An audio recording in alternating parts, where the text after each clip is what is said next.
nation are the issues regarding whether it's Lutyens scam, or it is Augusta Westland, or it is Rolls-Royce engine scam, or it is the other land scams which are being unearthed, and God knows which all scams are round the corner, and only the other side knows what all is their involvement.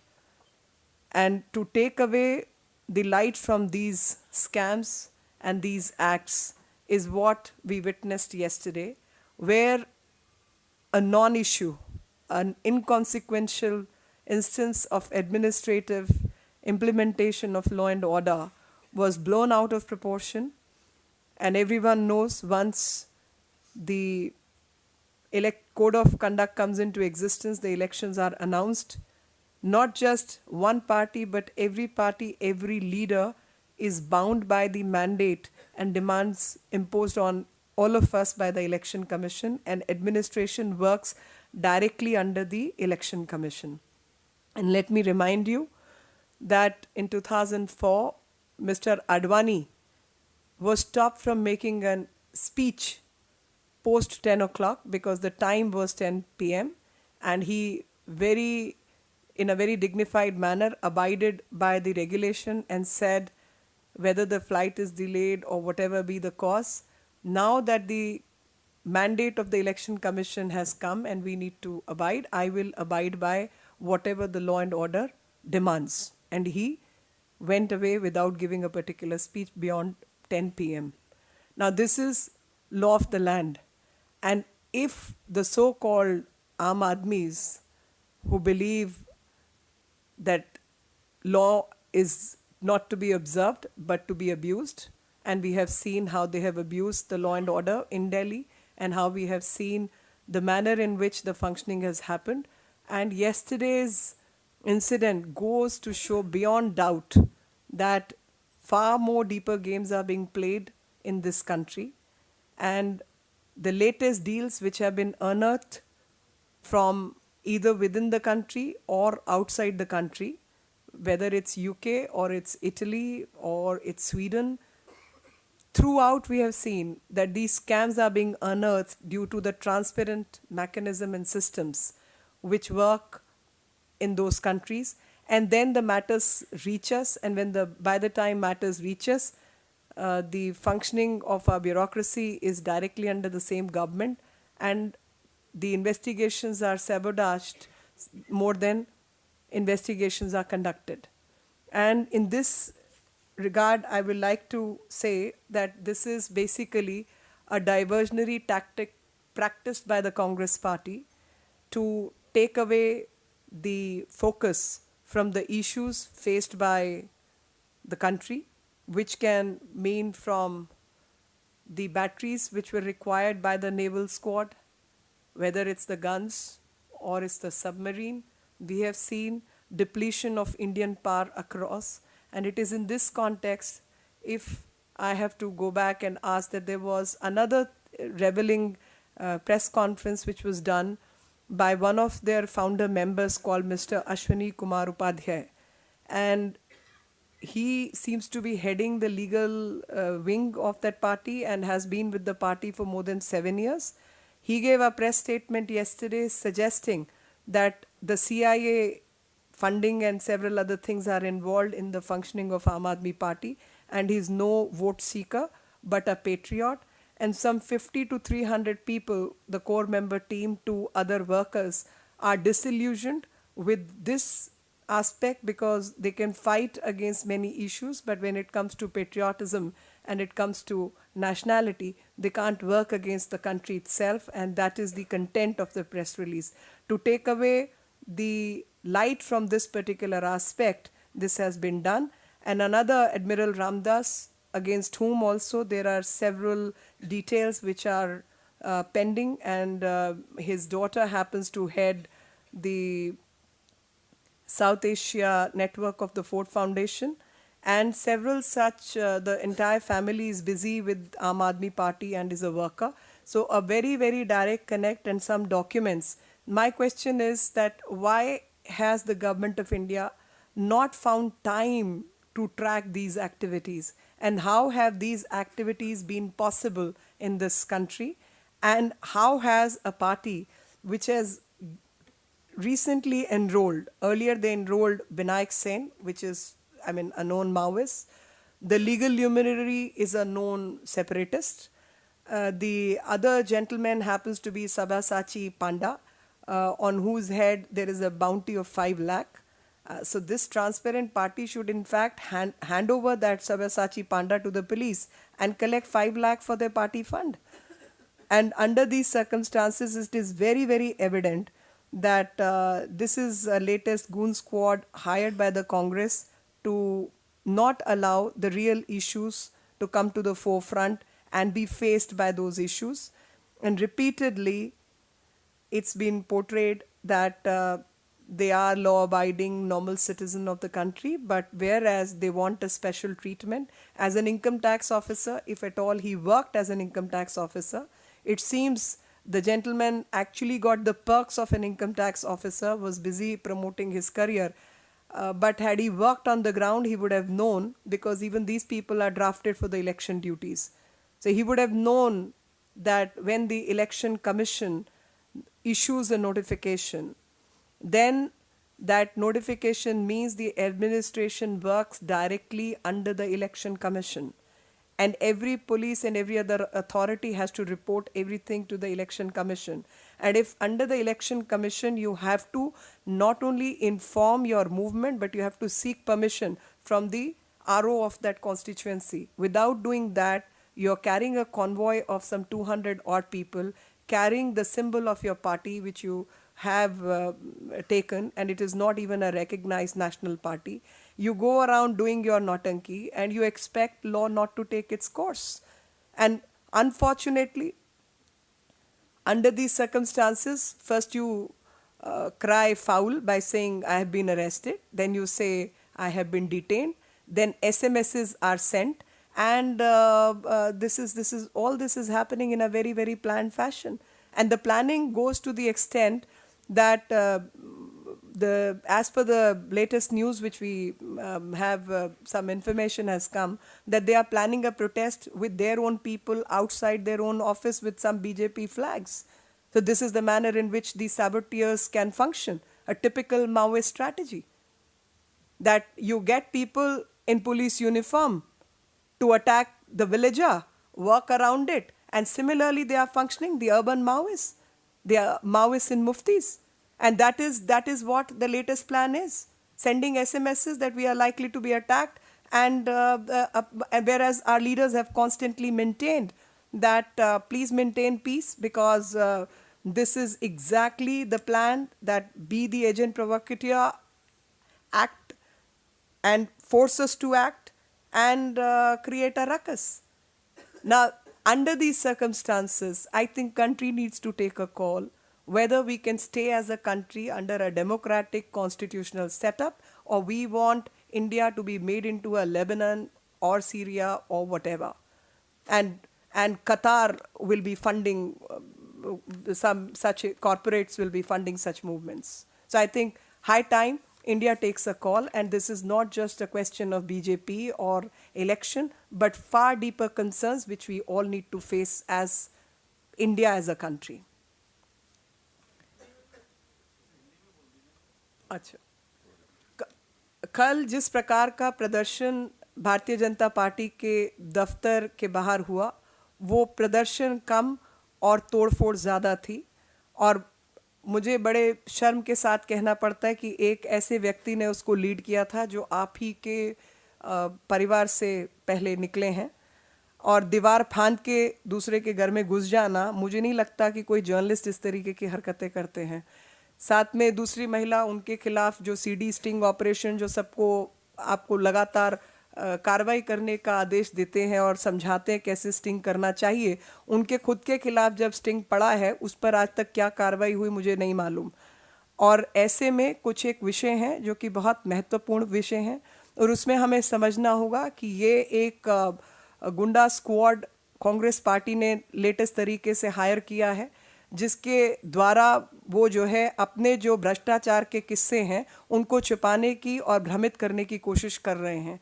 चाहे वो Rolls Royce के engine का किस्सा हो, चाहे वो Augusta Westland की deal हो, चाहे वो जो पनडुब्बियाँ थी उनकी बैटरी का किस्सा हो, लुटियन जोन का स्कैम हो, नेशनल हेरल्ड का स्कैम हो, और ऐसे तमाम स्कैम्स जो अभी हाल फिलहाल में सामने आए हैं, इन सब से भ्रमित करने के लिए इन लोगों को रखा गया है। ये ना तो भारतीय जनता पार्टी के बराबर हैं और मैच हैं, और ना ही ये श्री नरेंद्र मोदी को मुकाबला दे सकते हैं या कर सकते हैं। लेकिन इस बीच चाहे इनके फंड का विषय हो, चाहे तमाम इनके इतिहास का विषय हो, उन सब पे प्रश्नात्मक चिन्ह लगते हैं। और कहीं ना कहीं ये जो एक गैर संवैधानिक एनजीओ है श्रीमती सोनिया गांधी जी की, जिसको नेशनल एडवाइजरी काउंसिल का नाम दिया गया है, उससे जुड़े हुए व्यक्ति हैं। और ये सब उससे जुड़े हुए व्यक्ति आप इतिहास के रूप में इनको देख सकते हैं और पा भी सकते हैं। और आज पता चलता है कि जो डर्टी ट्रिक्स डिपार्टमेंट है कांग्रेस पार्टी का, वो इस सब साजिश में लगा हुआ है। और ऐसे में जो कल की घटना है उससे भी कुछ चीज़ें स्पष्ट होती हैं।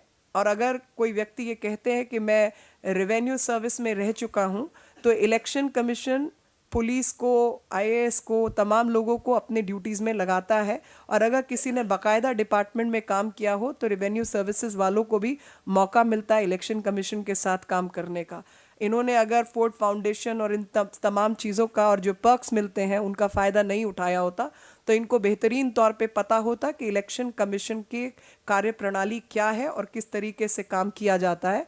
और उस कार्यप्रणाली में जब चुनाव घोषित हो जाते हैं तो चुनाव की घोषणा के तुरंत बाद जो प्रशासन है वो तमाम प्रशासन चुनाव अधिकारी के हाथ में चला जाता है। और कहीं पर भी अगर आप एक जत्था लेकर या घूमते हैं, रैलीज करते हैं, लोगों से मिलते हैं या कुछ है, तो उस इलाके के आपको आरओ को इन्फॉर्म करना होता है और उनकी परमिशन की भी आवश्यकता होती है। तो जब ऐसे जाया जा रहा है, वहाँ पर अगर आपसे इंक्वायरी करने के लिए पुलिस की व्यवस्था और तमाम लोग पूछताछ करें, तो वो कानून व्यवस्था हर नागरिक के लिए वो व्यवस्था है। आप कोई खास नहीं है कि आप कानून से ऊपर हैं कि कानून आप पे लागू नहीं होता। देश का कानून हर व्यक्ति पे लागू होता है, सबसे छोटे से लेकर सबसे बड़े तक। आज लड़ाई इसी बात की है कि कौन वो लोग हैं जो कि देश के कानून से अपने आप को ऊपर समझते हैं। और वही रूल ऑफ लॉ का जो सिद्धांत है ये है कि एक कानून, सबसे छोटे से सबसे बड़े तक कानून के आगे सब लोग बराबर हैं। तो ये इतने खास हो गए कि कानून का महत्व नहीं समझेंगे, ये इतने खास हो गए कि ये उस कानून के दायरे में नहीं आएंगे, ये इतने खास हो गए कि ये कानून का उल्लंघन करेंगे।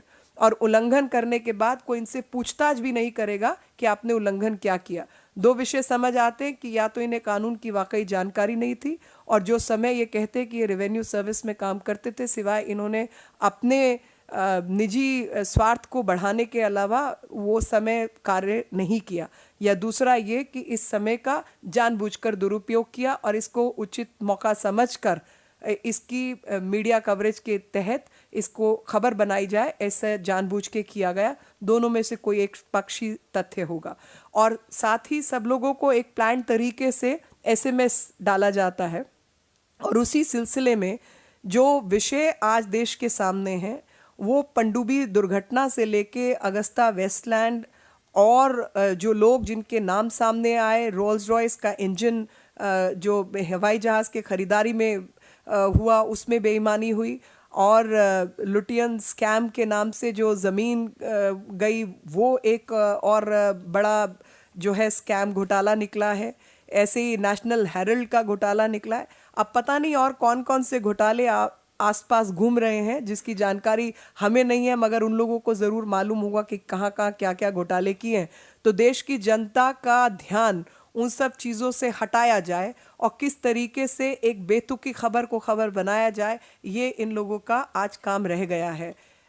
दीवार फांदी जाती है, पथराव किया जाता है और हर वो हरकत की जाती है जिसके तहत कानून व्यवस्था का उल्लंघन और भंग किया जाए। ये किसी लोकतांत्रिक प्रक्रिया का हिस्सा नहीं हो सकता।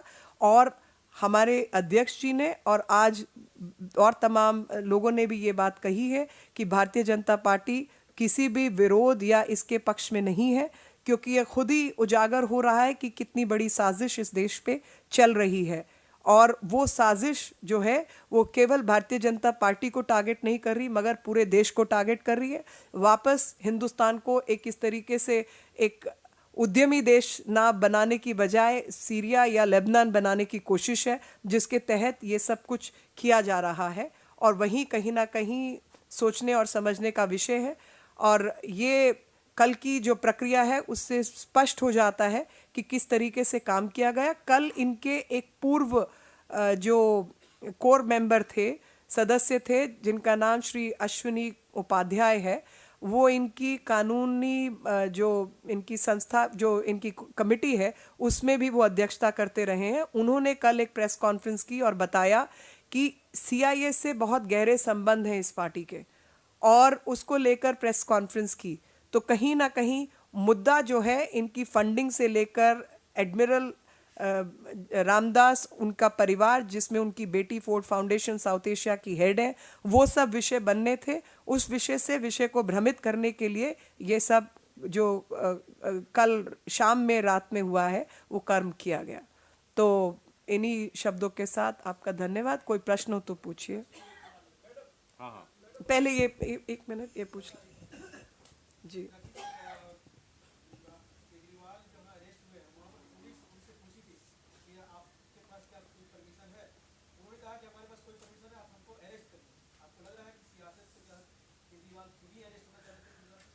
बिल्कुल सही आपने पकड़ा इस विषय को, क्योंकि जो जो बहुत लोगों का सवाल है ये।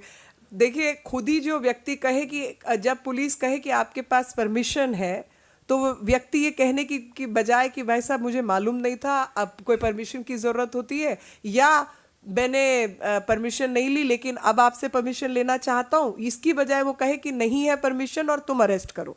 इसको आप क्या कहेंगे कि चैलेंज करना? और इसको हम कहते हैं कि ये सस्ती लोकप्रियता प्राप्त करने के लिए इस तरीके की हरकतें की जा रही हैं, और एक जो खबर लायक मुद्दा नहीं है उसको खबर बनाने के लिए। क्योंकि शांतिपूर्वक अगर ये गुजरात जाकर वापस आ जाते तो वो उनकी यात्रा विफल हो जाती। जिनको खाना खाना, बैठना, नहाना, सोना, वो सबको खबर बनाने का आदत पड़ जाए तो उनको शायद ये यात्रा का विफल हो जाना जो है वो बहुत दुखदाई होता। और इसी तरीके से ये साजिश की गई और खुद को एक मार्टर घोषित करवाने के लिए, एक शहीद बनाने की पूरी कोशिश थी। और कल दूसरी शहादत भी हमने देखी। तो मैं तो लगातार कहती हूँ कि इस देश ने 2 शहादतें देखी हैं। पहली शहादत जो है वो हमने 2004 में देखी थी, और दूसरी शहादत हमने देखी है अब जब मुख्यमंत्री पद से जो है इस्तीफा दिया लेकिन एमएलए से नहीं दिया। तो ये इस तरीके की शहादतों का जो सिलसिला है वो देश को ख़त्म करना होगा।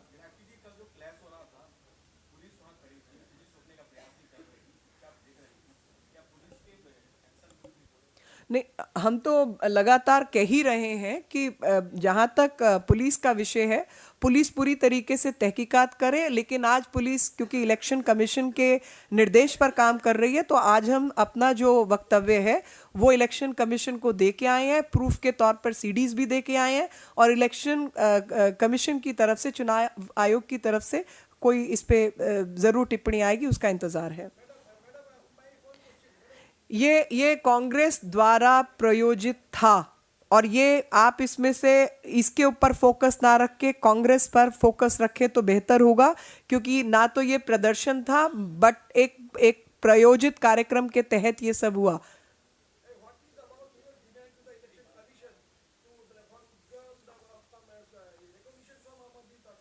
No, they should be derecognized is one part. There are many issues regarding derecognition, and the manner in which their election symbol was also granted, that was under a notification. I mean, there are several issues which are pending, which of course we will be dealing with election commission. एक minute Haryana Sumit Pandey जी।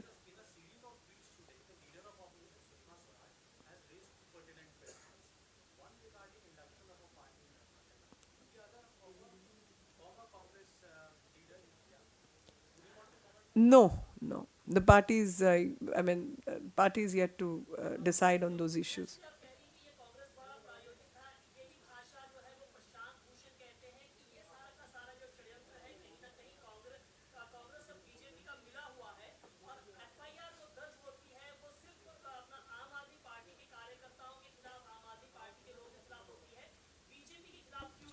चोरी करेगा। ये देखिए, पहले तो प्रशांत भूषण जी के खिलाफ FIR कई पेंडिंग है, जिसमें वेजिंग वॉर अगेंस्ट इंडिया भी है, जो भारत के ही खिलाफ काम करते रहते हैं। उस व्यक्ति के बारे में कुछ ज़्यादा टिप्पणी ना करूं तो बेहतर है, क्योंकि वो कश्मीर के मुद्दे से लेकर तमाम ऐसे मुद्दों पर किस तरीके की भ्रमित राजनीति कर रहे हैं, वो ऐसे लोगों पर मेरे को विश्वास नहीं है। आपको हो तो मेरे को जानकारी नहीं होगी। लेकिन लेकिन लेकिन ये कहना कि भारतीय जनता पार्टी और कांग्रेस मिले हुए हैं, इससे ज्यादा भ्रमित कुछ नहीं हो सकता, क्योंकि मैं तो तथ्यों और तारीखों के साथ आपको बता रही हूं।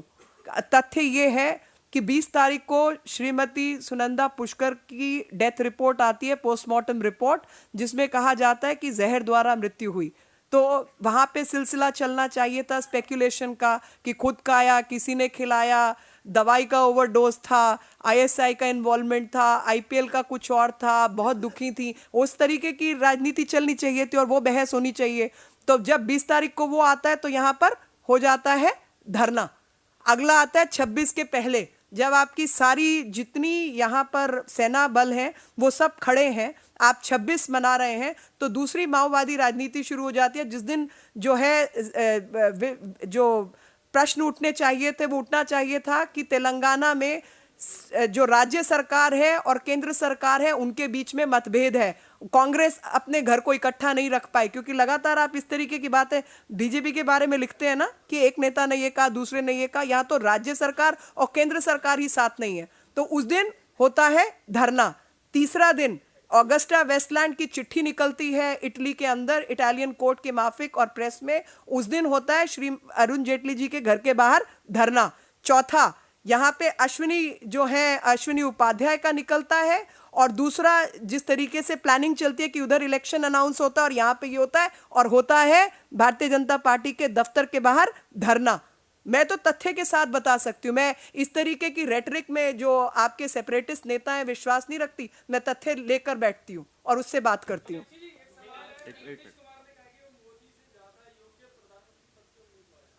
अरे खुद को कुछ ही कहने का अधिकार है। मेरे से क्या प्रश्न पूछ रहे हैं आप? जी,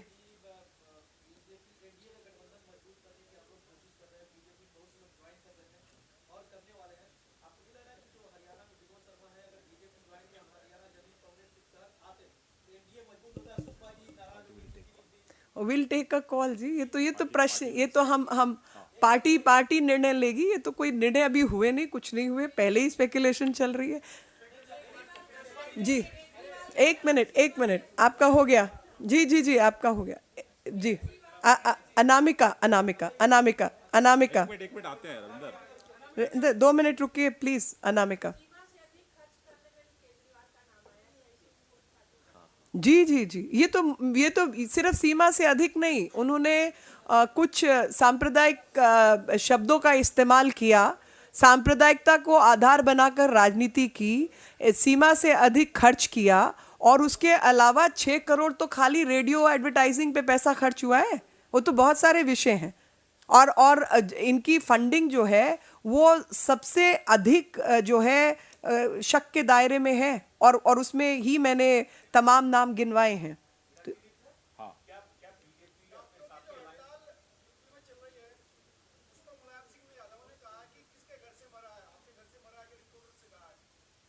बोलिए, भारत देश में से अगर कोई मरा है तो वो हमारे ही घर का है, क्योंकि ये परिवार बहुत बड़ा है और जिसका नाम भारत है। और उस हिंदुस्तान के हर नागरिक में अगर कोई होता है, किसी के साथ भी कोई दुर्घटना होती है, तो उस पर प्रश्न लगाने का अधिकार हम सबका है।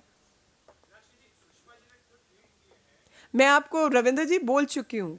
सॉरी सॉरी, अखिलेश जी, माफी चाहती हूँ। उस पर मेरा कोई अभी टिप्पणी नहीं है। जब जो कुछ निर्णय होगा आपको बताया जाएगा।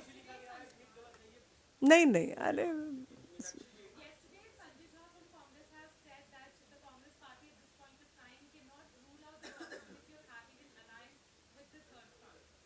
no, without them third front doesn't exist. I'm glad, Aditi, you've put that, and I'm thankful to Mr. Sanjay Jha that he's speaking the truth. For a change, they are not indulging in diversionary tactic and making statements which are contrary to their action. This is exactly the plan. This is the plan that create third front This party is nothing but a diversion to their own misdeeds.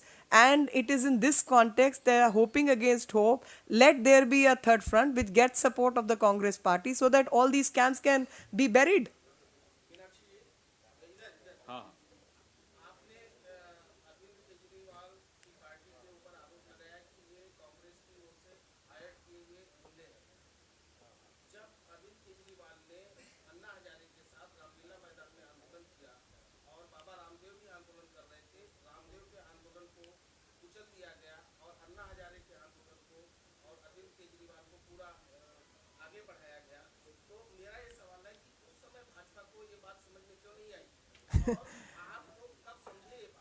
नहीं, मैं तो ये तो देखिए, ये तो असली चेहरा अब वो आप हटाएं तो वो 10 जनपद का चेहरा दिखाई देता है, वो दिखने लगा है।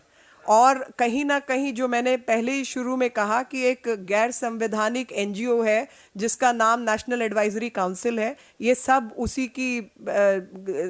उसी स्कूल से निकले हुए बच्चे हैं, तो उसमें कोई बहुत आश्चर्य नहीं है।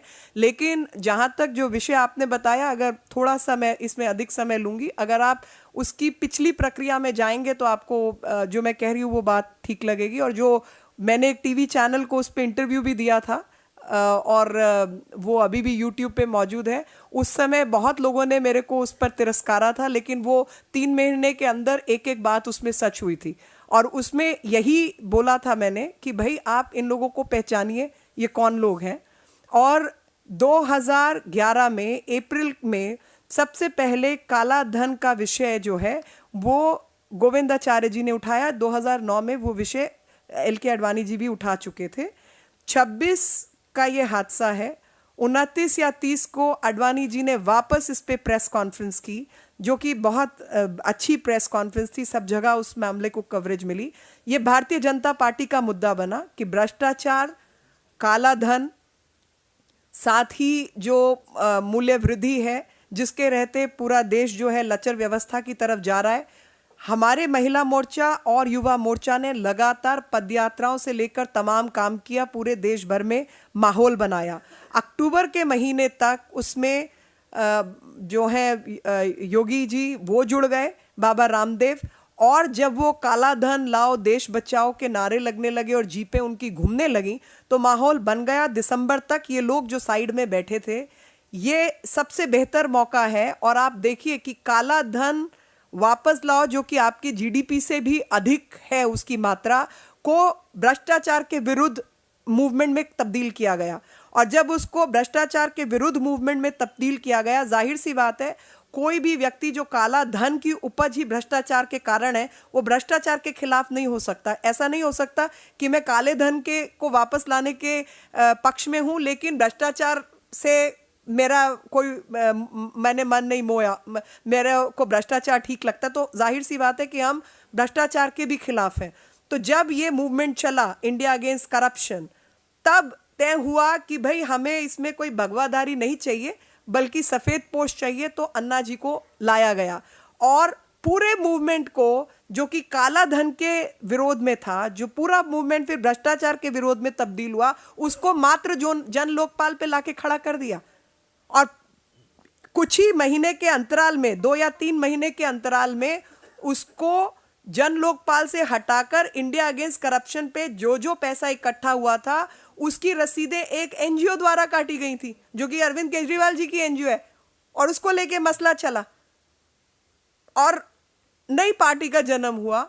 और उसी दौरान अरब स्प्रिंग और तमाम चीजें सब जगह हो रही थी और F-16 की डील हिंदुस्तान में भी खारिज हुई थी।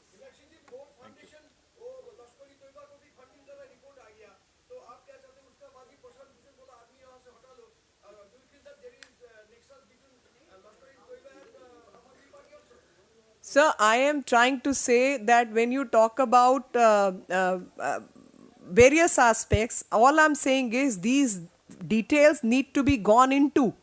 These things need to be investigated. Who's connected where? But we have seen their agenda so far as their alliance with somebody called Taqir Raza is concerned. We have seen how they acted in down south with Jamaat and others. Now, I as a party in the opposition can only demand what government should do. But what has government been doing all this while? These are the information which should be available with Intelligence Bureau to whoever. Why has no action been taken? That is my point. बहुत बहुत Thank धन्यवाद you. Thank you very much Yeah.